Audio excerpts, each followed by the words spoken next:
I'm very interested in the idea of not just displaced identity, but a relationship to home, what home means, and how it links to our emotions.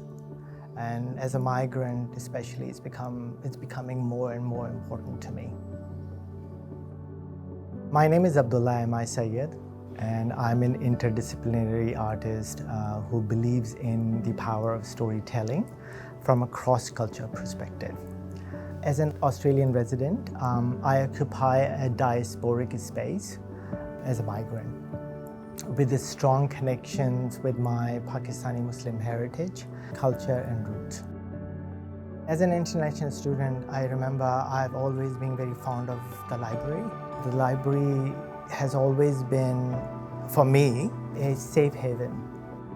When I was invited and selecting the site, when I arrived on the 7th floor, and the view through that window was spectacular. The horizon line took my breath away. It's the perfect grid, the perfect line, everything is just there. And that's where I thought that I want to combine what is out there.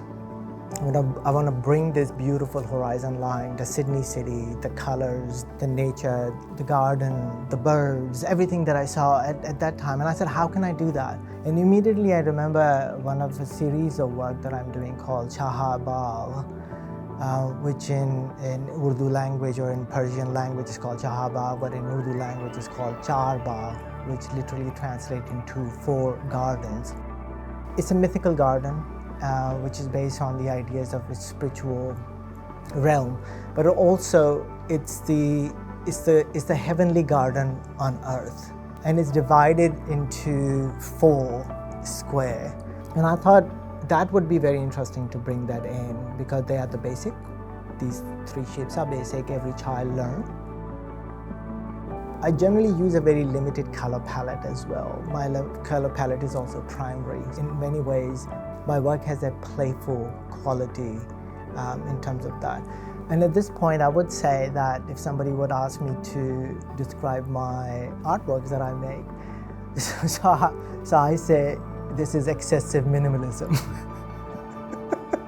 It has core in minimalism, but it's excessive to a point where you can come closer, and at that time it's very minimalist, it's very few. But then as you go further, then it's become excessive.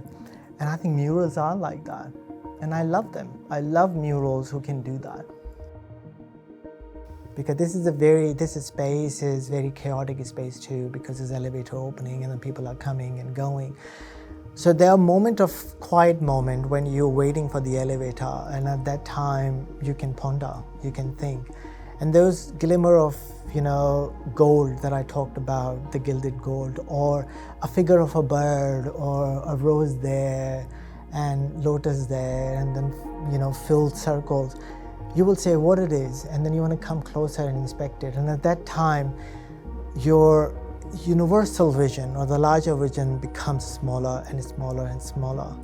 And I think from there you will take that and then you will expand that again as ripple. And I think this constant